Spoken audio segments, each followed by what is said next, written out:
Hello there. I am alive. It's been about a month or so since I've put anything out. And it's just been kind of busy. Finally getting done with trade school, applying to jobs, you know, just keeping busy with life, as it were. Especially going into the holiday season. Everyone's running around. It can get a little bit hectic. But I've been hanging in there. And I hope all of you have as well. That school or work or anything has not completely overwhelmed you. But, I guess a bit of a catching up video on what I've been up to, other than what I just mentioned. Project wise, I suppose. And we'll begin to go over what I've been cooking up. So, to start off small, I don't know if I already presented this or not, but as part of my Imperial Officer uniform, right, for Star Wars, let me get rid of those, made these little badges here, cut out from an aluminum bar, and the tile pieces are actually sheets of plastic, of acrylic. I cut those squares and then just kind of rounded the edges off. Gave them a little bit of an angle there. And for a first attempt, I think they came out pretty well. And then on the back, I just got these magnets that you'll put over the shirt. Let me think. I'm trying to think. This is, I believe, Captain, Major, and Vice Admiral. I could be completely wrong in that because I know the rankings have changed a few times and sources sometimes conflict on what rank is represented by what. But I like how they all came out. I do think that on this one here, they came out a little small relative to the size of the badge, so I might redo this in the future. But these two, definitely, I like how they came out. Especially for a first time just weighing it and seeing what happens. So, and of course for this, you'll probably need more magnets for its length. But there's not too much complicated there. Let's see. What else have I cooked up? I actually cooked up this one today. This only took a couple hours. And it's also to do with the LARP stuff that I already put a video up on that. For the weapons, I had a hammer and a spear, but here I got a quarterstaff. I don't know if I can really zoom out on this, but I can kind of pan this across. Colored yellow to represent bludgeoning damage. Significantly padded here, so it is quite soft on impact. It is about 6 feet long, and just to show the other side for some consistency here.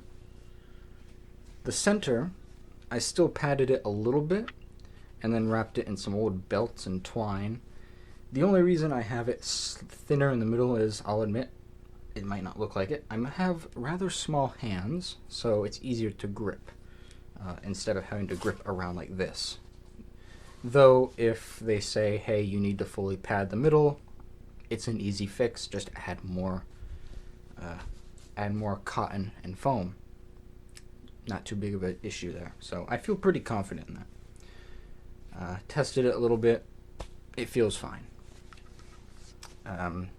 The shaft, the center, the core, let me go a bit more into it. The core was actually a 6-foot piece of bamboo. These bamboo rods, you can actually buy a bulk of, I think, 20 or so off of Home Depot. Relatively cheap, since you get so many, especially if you cut them down and make smaller one-handed weapons and the like. So yeah, I did that. I wrapped it in the foam first, and then cotton sheets second. At the end here, you'll see this slight ball shape. That is basically the stab tip, and for those I just took these micro Nerf balls because of how soft they are. I did look around for like practice lacrosse and practice tennis balls, but even though they're made of foam, they're very dense, very hard foam. That if you hit somebody with it, it would probably hurt. You know, nothing crazy, but it would leave a mark. But these Nerf micro balls are very soft. They're very good, and they're thick enough to still have enough padding that you can't really feel anything. So I used those on either end. Of course, then wrapped it in the color-coded cloth. That's about it. So, if this camera would focus, okay. Don't worry, I'm trying to, for the upcoming Christmas season, asking for a new camera audio setup because this is ridiculous for what I've jerry-rigged here. But it's holding for what it's worth. Anyway, so this took only about a day, a couple hours, because when I first applied everything, you have to, glue it, let it dry, and set. So, yeah, that did not take too long. And I'm actually pretty impressed with how it came out. Let's set that back. And now the reason I made the quarterstaff was, instead of being a fighter in our rules or something like that, I wanted to instead be a cleric. We don't actually have a lot of clerics in our group, you'd be surprised. And so I decided to, fill that slot. Besides being on the front, constantly just paranoid about people getting on your flank, I don't know. It gets old after a while, and consistently dying to archers. That sounds historically accurate, you could actually say.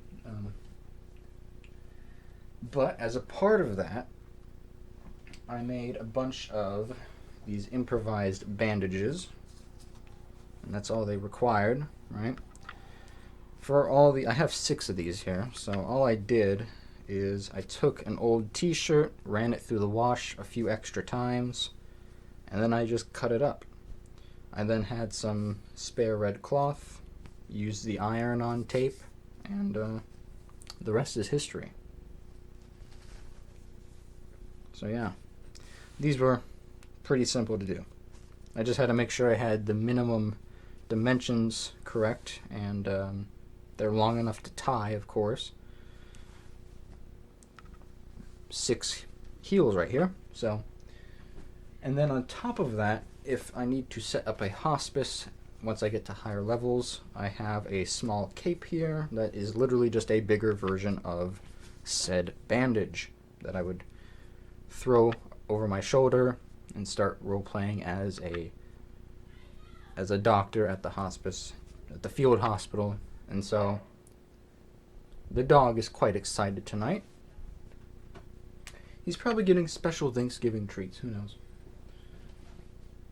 But those, again, took maybe a day to get everything set out properly, and to actually find the tape. I lost that tape for the longest amount of time, and I tore my room apart looking for it.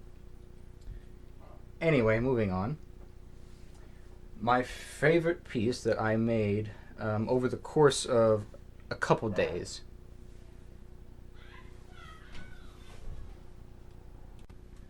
was a helmet that I needed to replace the Great Helm.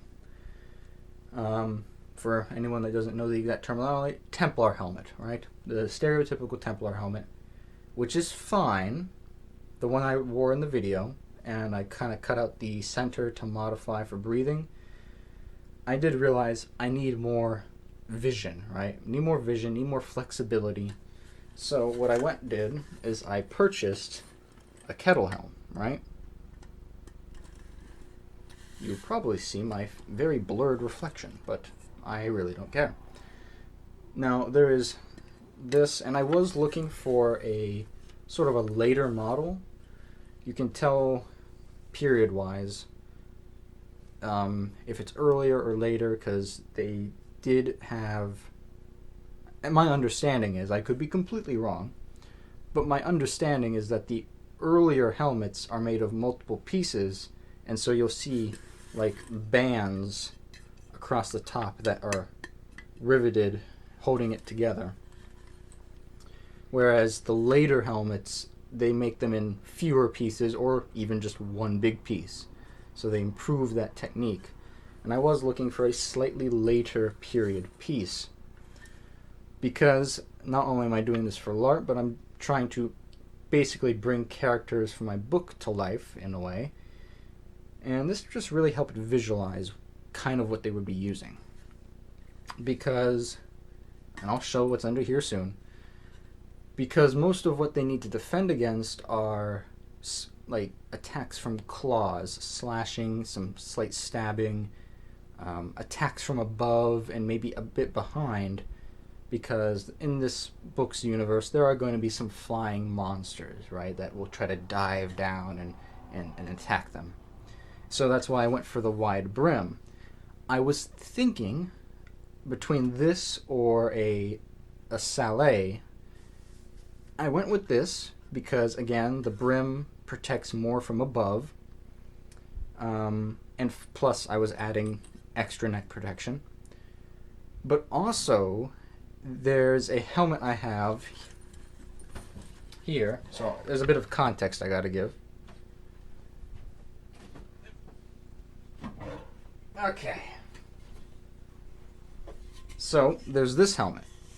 This was used during my sort of a World War I themed, right? That's the aesthetic I went with. I kind of mashed it with a plague doctor type soldier. But this is the helmet I used in that. And I think, actually, my profile picture is that very cosplay.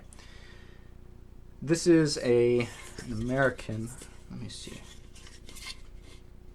Yeah, U.S. government property. It's very faded that the camera's probably not going to pick it up. But OCD. And this is, as my understanding, again, doing basic research, is a sort of civilian defense helmet. It was based off the Brodie helmet when the Americans adopted that sort of thing around World War I and the interwar period. Again, very surface level knowledge. There's probably a lot more to this. But picked this up at an antique store, and in fact there's several of these at a nearby antique store, or at least when I got this. But I got one and I restored it. I stripped off the paint and repainted.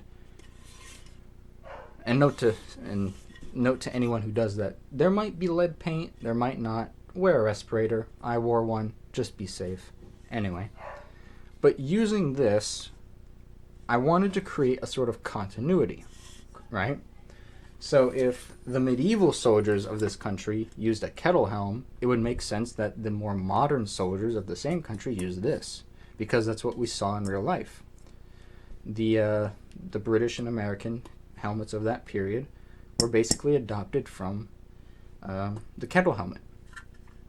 So I liked that as well.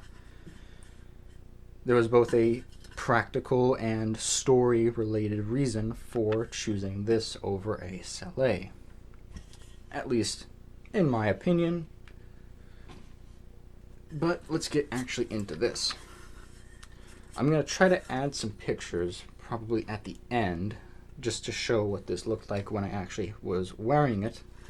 But here, I took what leather I had left over, and I attached it with some chainmail.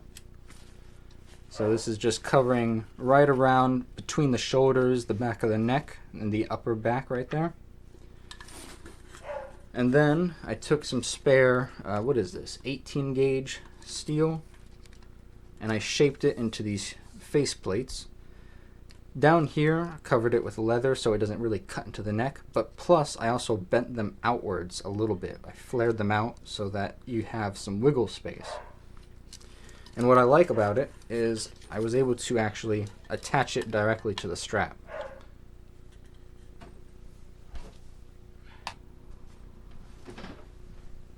So being able to attach that directly to the strap made it very easy to incorporate into the helmet.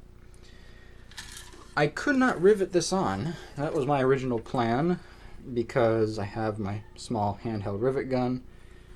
But they were too small actually for the chain, the links. So what I had to end up doing is I just kind of wire tied the entire thing in with steel wire and lapped it over a couple times.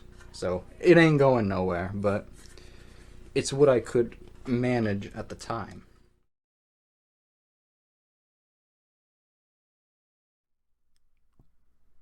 All right, and so the backing, this Aventail here, was just some pieces of leather I sewed down the middle with a bit of twine, and I also use that to actually lace the rings into the leather to kind of sew everything together.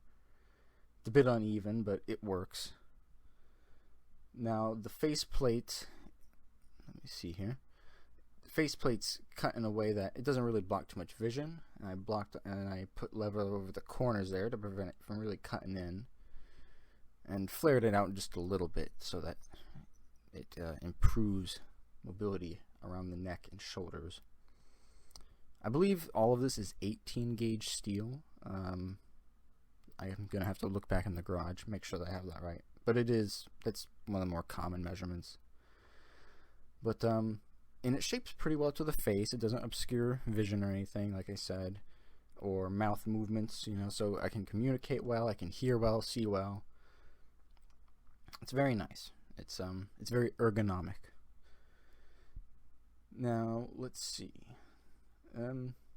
That's about it for that helmet.